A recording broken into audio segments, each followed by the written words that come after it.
des yeux formidables et expressifs, une mine boudeuse et un corps compact et musclé qui se déplace avec discrétion et précision pour surprendre ses proies sans défense.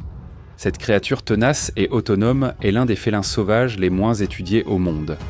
Avec son comportement rare et mystérieux et ses attributs physiques uniques qui fascinent, ce félin insaisissable prospère au cœur d'un des environnements les plus hostiles, où la neige éternelle fige tout.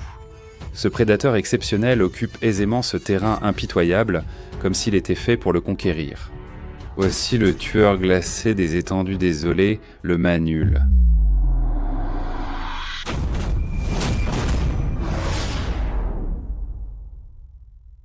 Autocolobus manul, ou simplement manul, est un petit félin sauvage fascinant qui a été initialement documenté en 1776 par Piotr Simon Pallas, qui a rencontré ce félin intrigant près du lac Baïkal, le plus grand lac d'eau douce du monde en volume, en Russie. D'origine grecque, le nom scientifique du manul, Autocolobus, se traduit par Oreiles Siled. Piotr Pallas, lors de sa première description, a cru à tort qu'il s'agissait de l'ancêtre du chat persan domestique, en raison de sa constitution robuste, de sa longue fourrure et de son visage aplati. Depuis sa découverte, le manul a été observé dans une vaste région d'Asie centrale. Bien qu'il soit présent dans des endroits très dispersés, son aire de répartition s'étend du Caucase à l'ouest, près de la mer Caspienne, en passant par le plateau iranien, l'Hindoukouche, certaines parties de l'Himalaya, le plateau tibétain, la région de l'Altaï-Sayan, ainsi que les montagnes du sud de la Sibérie, bien sûr, où il prospère dans des régions où la couverture neigeuse reste constamment peu profonde, autour de 15 à 20 cm, et il demeure difficile à observer pour un œil non averti. Même si certains aiment leur apparence duveteuse, ils ne sont pas parmi les créatures les plus douces ou câlines. Bill Swanson, directeur de la recherche animale au zoo de Cincinnati, raconte que les soigneurs ont trouvé les chatons grognant et sifflant les uns sur les autres, étonnamment avant même l'ouverture de leurs yeux. Cela s'explique par la nature solitaire de ces félins énigmatiques qui n'aiment souvent pas la compagnie de qui que ce soit, même de leurs semblables.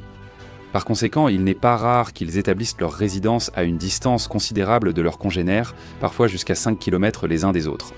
De plus, sur une superficie de 98 km², il est possible de trouver une population d'environ 4 à 8 chats, ce qui les rend célèbres pour leur nature insaisissable. Heureusement, malgré leur agressivité, ces créatures sont assez petites, ce qui limite les dégâts qu'elles peuvent causer aux humains. Le pire scénario avec le chat de Pallas serait similaire à une rencontre avec un chat domestique ou sauvage enragé, entraînant de nombreuses griffures et rarement des morsures graves, nécessitant des soins médicaux rapides. Mais malgré tout, ils font preuve d'agressivité, comme ce grincheux qui manipule l'appareil photo d'un visiteur, même depuis l'intérieur de sa cage. Malgré peu d'études à l'état sauvage, le chat de Pallas a été examiné par la science. Grâce à une analyse minutieuse de l'acide désoxyribonucléique nucléaire, la recherche phylogénétique sur cette espèce a suggéré que le chat de Pallas s'est génétiquement séparé d'un ancêtre commun qu'il partageait avec le genre Prioneluris il y a environ 8,5 à 4,8 millions d'années. 8. Pour ajouter à l'intrigue, les experts ont fait une autre découverte. Le chat de Pallas, bien que lointainement apparenté, pourrait avoir un lien de parenté avec le chat léopard, ce qui laisse entrevoir une tapisserie complexe de l'évolution féline qui s'est étendue sur de vastes périodes. Réputé comme le chat le plus grincheux du monde, ce félin a une apparence vraiment imposante. Sa fourrure gris clair, déjà captivante en soi, présente une gamme de tons délicats, pâles, jaune ocre, accompagnés de pointes blanches et noirâtres saisissantes.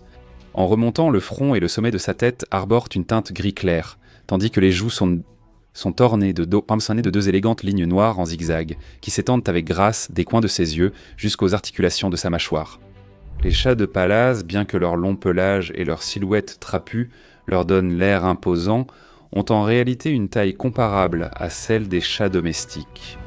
Leur stature semble robuste, renforcée par une fourrure douce et dense d'environ 58 000 poils par pouce carré. Pourtant, ils mesurent seulement 46 à 66 cm de la tête au corps, avec une queue de 21 à 31 cm. Ces félins au visage boudeur pèsent 2,7 à 4,5 kg et ont un crâne arrondi avec un os nasal court. Fait intéressant, Des prends-pécrageurs. Ses pattes, étaient sont relativement plus courtes que celles de toutes les autres espèces félines, félines par rapport à sa stature, et elles sont accompagnées de de griffes courtes, acérées, et rétractiles. Pour compléter cet ensemble de caractéristiques frappantes, ces félins redoutables possèdent les fameuses oreilles arrondies, placées très bas sur la tête. Cette forme d'oreille permet à ces chats de regarder au-dessus des objets sans les baisser, dépassant l'aspect esthétique. Ainsi, seule une petite partie de leur tête, au-dessus des yeux, est visible. Cette caractéristique unique leur confère non seulement un avantage remarquable dans leur environnement, mais elle donne aussi à leur visage un air de férocité et d'agitation, renforçant ainsi leur attrait distinctif. De plus, leur apparence captivante est accentuée par leurs yeux, qui sont entourés de fourrures blanches. L'iris du chat de Pallas est de couleur jaunâtre, et lorsqu'il est exposé à la lumière du soleil, ses pupilles se contractent en petits disques circulaires. Prédateur carnivore, le chat de Pallas a des dents félines distinctives. Ses carnassières inférieures, 3 fois plus longues que chez les chats domestiques, sont très puissantes, tandis que les carnassières supérieures restent courtes et robustes. Le chat mord avec une 155,4 Newton à la pointe de la canine. Mais cela ne s'arrête pas là. Pour illustrer, les scientifiques ont créé le quotient de force de morsure, comparant la force de morsure à la taille de l'animal. Le chat de Pallas possède un 113,8 surpassant, même des prédateurs redoutables comme les ours bruns, les guépards et les cougars. Cependant, connus pour leur expertise dans la chasse aux petits mammifères, les chats de Pallas ont un régime alimentaire spécialisé composé principalement de petits rongeurs et de picas. De plus, leur menu comprend divers proies, lièvres, souris, muridés, spermophiles, campagnols, petits oiseaux, sauterelles et lézards. Avec ses instincts aiguisés, le chat de Pallas emploie diverses techniques pour chasser. Qu'il traque furtivement ou tende une embuscade près de ses terriers, ce félin prédateur saisit ses occasions avec précision. Pourtant, le répertoire de chasse du chat de Pallas va bien au-delà de la simple discrétion et des tactiques d'embuscade. Fait étonnant, on a observé qu'il utilise sa queue en effectuant un mouvement fascinant et saccadé, captivant ainsi l'attention de ses proies lesclantes potentielles. Cette danse subtile garde la victime sous son emprise juste assez longtemps pour que le chat de Pallas s'approche, prêt à bondir. Malgré ses talents de chasseur, le chat de Pallas a un corps compact qui limite sa course.